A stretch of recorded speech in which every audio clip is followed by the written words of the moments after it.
দেশের ৪টি সমুদ্র বন্দরকে ৩ নম্বর স্থানীয় সতর্ক সংকেত দেখিয়ে যেতে বলেছে আবহাওয়া অধিদপ্তর।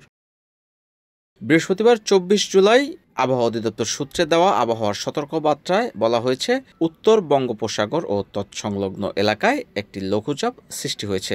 এটি আরও ঘনীভূত হতে পারে। এর প্রভাবে উত্তর বঙ্গোপসাগরের বায়ুচাপের তারতম্য অধিক্য বিরাজ করছে।